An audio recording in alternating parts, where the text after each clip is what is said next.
Hi, I'm Graham, and this is Man vs Film, and welcome back for a brand new Netflix Top 10 for the month of June. Man vs Film. In May, Mad Max was released and it blew me away. I've been to see it 3 times and I think it is by far a fantastic action movie and something that stands alone. There is nothing that even comes close to it.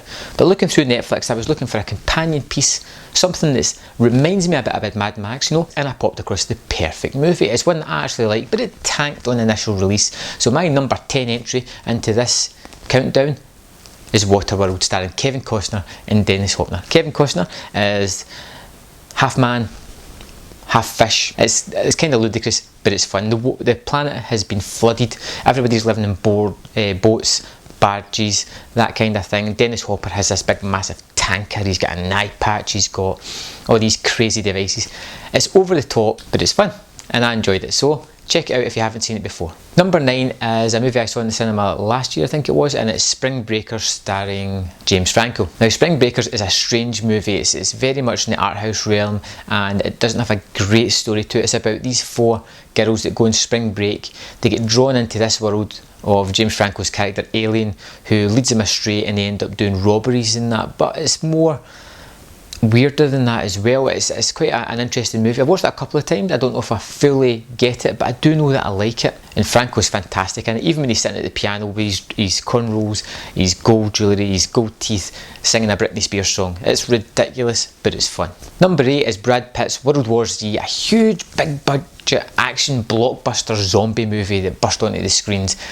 And it had a lot of press about how it was going to be terrible, how the production was troubled. But the movie turned out to be really enjoyable, and it's got this 2/3 severe action set piece, globe-trotting, great sets, great action, and then the last third comes into this more confined personal story with some typical zombies, slow ones move in. So it's got the fast at the start, slow at the end. It's an interesting horror movie that you can watch in the house. If you happen to miss this on the big screen, this is the perfect chance to catch up with it. World War Z is more than worth your time to check out. It's a great movie, and it was filmed here in Scotland as well. Well, some of it was. Number 7 is a documentary that I recently watched again, and that is Supersize Me. Supersize Me is basically about Morgan Spurlock, who decides to go on a 30-day diet of nothing but McDonald's breakfast, lunch, dinner, and if he gets offered supersize, he takes that as well. And it's a really interesting documentary. It shows you how much this fast food culture that we're living in can really deteriorate your whole body. And he's got tests with doctors at the start, midway through, and some of the information he gets told is breathtaking. If you haven't seen this, you should definitely check it out. Number 6 is Clint Eastwood's Escape from Alcatraz, based in a true story, and it is a really interesting movie. It's one of those ones where it's got compelling characters stuck in the hellhole of a prison who devise this plan to escape. Now, Alcatraz has been designed as the unescapable prison. It's definitely worth your time. Number 5 on my list is a movie that I really enjoyed but didn't get a great deal of press, and it's not favourably reviewed by a lot of people, and that is Bradley Cooper's Limitless. It also stars Robert De Niro.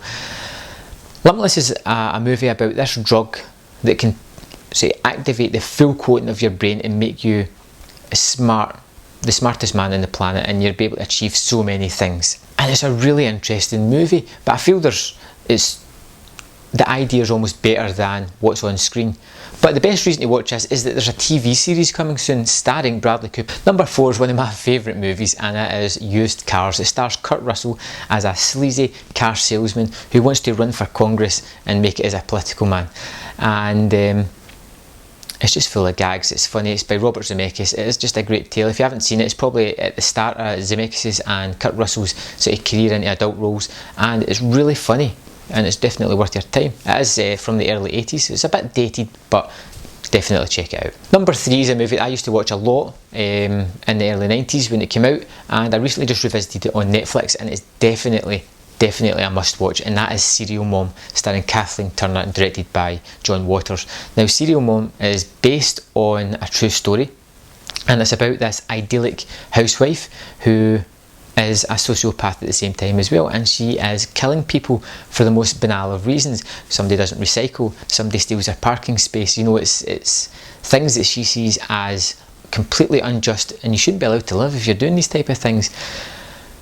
But the best thing about it is the way that Kathleen Turner portrays the housewife and John Waters shoots the movie. It's shot like a sitcom almost. These bright colours and the perfect suburban street with the white picket fence.